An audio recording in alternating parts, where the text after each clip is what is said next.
to another edition of ZeN TV. Joining me on the couch, I've got Cal. Hello. G-Man, and this is the intelligent one. G-Man and Chevalier. Only sometimes. They were discussing news that's got our attention, news that's been maybe gone viral, or news that we want to find out what's the story behind the story. One of the stories that's got our attention is about a former NSA employee turned whistleblower who believes that although we've been lied to and manipulated, we've accepted and been complicit in the spying culture. Gee, it's a story that you've brought to us this week. Yes. You see, if you go back in time, when I was a kid growing up, there was a group called Eurythmics. Right. You remember them? Mm-hmm. And a song, you don't remember them. It's featured that. Yeah. I understand, bro. Well done. Well, basically, they did a song called 1984. And it was about that George Orwell book. He did Animal Farm. And also he did, the book, not the film. Sorry. I hasten to add, the book, not the film. People have I thought it was a fraudulent slip. No. If there is a film. I'm talking about the book. I have not seen the film. There's a film as well of the George Orwell version as a cartoon. Well done, bro. Yes, it's but it's So the book tells a story of like a period in history where they are filming us. They being those in control, the governments. And they film you, and technically speaking, we're all being filmed. That's what the book's about. Mm-hmm. This former NSA whistleblower, NSA is that massive organisation similar to Cheltenham that we have in the UK, and it's like a spying organisation. Well, it's not like a spying one. They just surveillance, 100%. And he's explaining that what George Orwell was talking about, we've gone beyond that. Mm. So whatever was horrifying back in the book telling you about 1984 and about where we're going to be at, he says it's beyond that. And in terms of the ability for them to spy. And I think the problem we've got is that we as a people in the Western world, we actually think it's, what's the problem? Mm. So you imagine, right, you're in a car, I'll give you an example of myself. I'm travelling down the A52 and it's there's a bit where it's windy. So in the windy bit kind of thing, you're just driving as normal. Then when you come out the bend and you're powering down the road towards a part of the road where you can go at 70, you see the police in their van ready and they're filming you. Because they know that you are they're anticipating that you are going to be in a position where you're going to accelerate beyond 40 miles an hour for that stretch. You go beyond 40 miles an hour, anything that's over 10% of the speed limit, they're going to have you. So if you go 44 miles an hour, it's 10% plus 2. There you are, you see. So you're cool. But if you go like 46, 45... No wonder I got a speeding ticket. I thought it was 10% plus 3. All right. I can't count, so I know that when they're ready, they're ready. So, but we accept these mobile speed camera. We accept, like for example, at one stage, right, Tunbridge Wells, the region, had more surveillance cameras in that little town than in New York State. Wow. You see? Well, let's talk about social media. Chev, part of what you do is youth work. Mm-hmm. And as I mentioned, in some ways, we're complicit and accept this spying culture because we willingly put posts on Facebook, Instagram, Snapchat, you name it. It's up there. Mm. What kind of advice do you give to the young people that you work with? I don't really give them advice as to social media because I'm only with them for a certain period of time and then they go and do what they're doing anyway, to be honest. It's just interesting to me that years ago people would keep a diary. Remember, people would keep their own diaries, a journal, and they would get mad if somebody opened it. But now it's the opposite, and people get mad if you don't read what they're writing.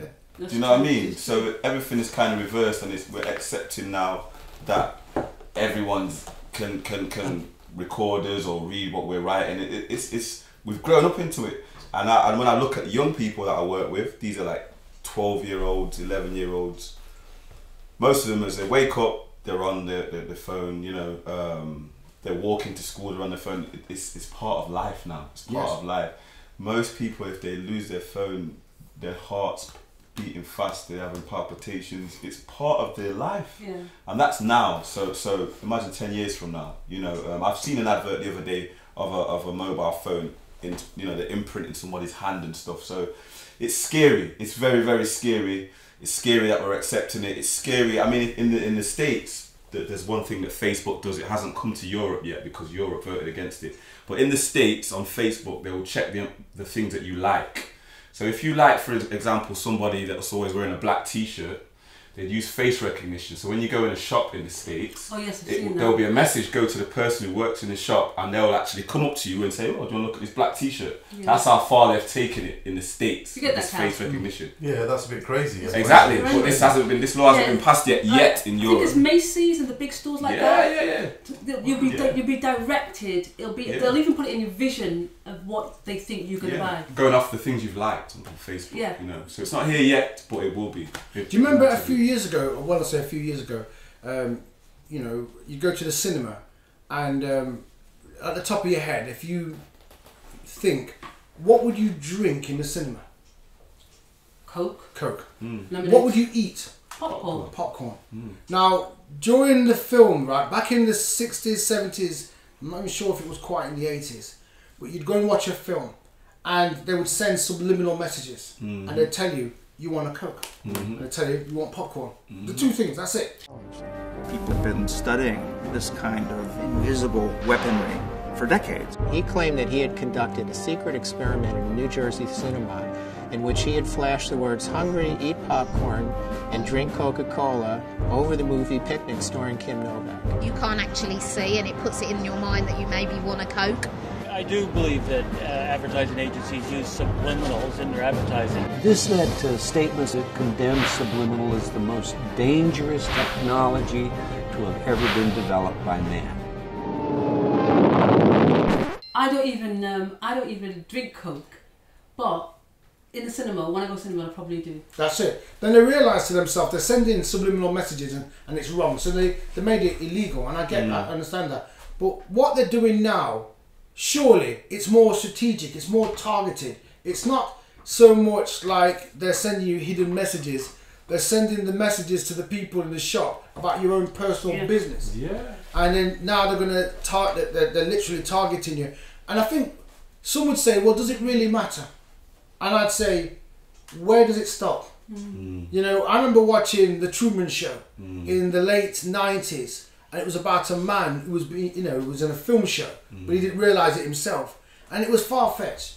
And then all the TV channels and companies all got onto this reality TV thing. And before you know it, you have money spent on reality TV as opposed to real films or whatever. And what I'm saying is, once you accept surveillance cameras in all walks of life, before you know it, you think, what's the big deal? You know? Look at Kanye West. And was it Kim Kardashian? I think they did that tape. Oh, that was Ray J and Kim Kardashian. Okay. Oh gosh. So wait, Ray J. Another one I've not seen. Brandy's brother. Okay. Yeah, and which Kardashian? Kim Kardashian. Okay. That's what made her famous. Yeah. Right. Yeah. So that's what brought her on the forefront. Okay, so Kim and Ray J did this video. Ray J went on to date Whitney. And Whitney, that's right. Okay, and then Kim Kardashian went on with Kanye West, and everybody's just happy families, and it's like normal. The problem you've got, you see, it's to do with the standards. Well, there's no standards. Let's be honest. But have you seen the video that he's done with Kim Kardashian on the bike, Bound 2, it's called, or something like that. They're basically doing it on a bike. On the video. We're making on I don't understand. I'm not saying, right, people can do whatever they want to do in their own personal life within reason. But this is not personal life. No, this is public. Yes, and it's filmed and, you know, it's out there for mass consumption and whatever. And the problem you've got, some would say only a few people will watch it and be influenced by it. But you don't want, me personally, I don't want my daughter to go, you know what, that's how I want to live my life. You know, I'm not, or my son to say, that's the way you treat women. You put it all out on public. What happened to, you know, the doors and the closet and shutting the door and doing it in secret? Well, another thing that's been in the news, especially this last couple of days, is the stepfather, I believe, of the Kardashians. Cal. Oh yeah. What's his name? Jenner. Jenner, who's going to be transgender, changing. He's going to be now living as a woman. What's your views, Cal? I don't think I've got any views. You see, you know, the problem. Oh God, it's like you couldn't write these, could you? It's so far fetched what the fact that family gets up to. It's strange. You see, it's, you know, I'm not saying he can do whatever he wants. That's up to him. I understand that. The problem you've got in this world that we live in, they feed your desire to be famous. Now, when your fame is waning, you do the next thing that makes you look a bit more famous, and the next thing. And I'm not saying he needs to do this or not needs to do this, but where do you stop? Why, you know? He denies it's a publicity stunt. But his whole family is a publicity stunt. They are a circus. You know, if they were traveling the country, they'd be sponsored by Barnum. You know, they are a circus act, and you know, it's a freak show. And people say, you know, that's not fair. You shouldn't really put the whole of your business on telly and turn it into a soap opera. It's not real. Soap operas, right, were originally sponsored by soap companies. That's why they call them soap operas. So they're not real. But what's happened is the lines between reality and unreality are blurred. We think it's all acceptable and all right to stand there talking on the camera and doing all this and acting like it's not normal when you know, talk on camera and try to behave normally on camera. This is not normal, but it's a discussion or program. I couldn't have my life being filmed and make out like it's normal. I couldn't do it. And I think to myself that what people have to, you know, try and get back to is a reality. You know, people like... That's the confusion, isn't it? When they call that reality TV, what is real? What is real? Well, EastEnders is reality. Of course, you know, Dot Cotton is real, isn't she? People, you know, would know Dot Cotton's neighbour as opposed to their own physical neighbour. And I think people have to get back to the reality of not putting it all out there. Have a personal diary. You know, keep your personal thing to your personal self. Don't broadcast your business because you don't need to. And I think, you know, what we've got to try and do is don't play into the hands of the government who say that we're going to film and we're going to do it in secret, but we're going to show you that you're going to accept it in public. And we're going to turn around and go, no, the door has to shut. You've got to stop the filming. And you know, you go down to, like, for example, from here and you walk down the street, look at all them surveillance cameras and they move periodically. And you go into a shop and there's surveillance cameras. I just think to myself, it's too much. Just too much. We have to say, stop. Yeah, and I think, and that, sorry to cut you, I think that starts at home. If you're a parent, you need to teach your child these values at home, and a lot of parents don't do that. They'll just put this camera phone into the child's hands and think that the child's going to learn the rules around it, because in everything there's positive and negative. So yes. Thinking about cameras, a lot of the police brutality stuff that I've seen coming from the States, we wouldn't know. We know about it, but we wouldn't be able to see it if somebody hadn't pulled it out their camera and filmed it. So from that aspect, it's a positive because somebody has actually been able to prosecute the police officers because they filmed that stuff.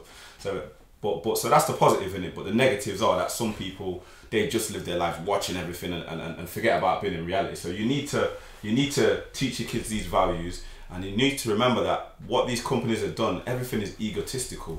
They've tapped into the fact that humans, we love this egotistical stuff. Do you know what I mean? People love the likes. People love that when everyone's watching their stuff. People love when everyone can comment on their hair or whatever. It's all ego-driven stuff. And unfortunately, we live in an ego-driven society. So it starts at home, and you have to tell your kids, it's not about what everyone thinks. It's about what you think about yourself. Do you know what I mean? And even back to the guy doing his thing as a transvestite or whatever.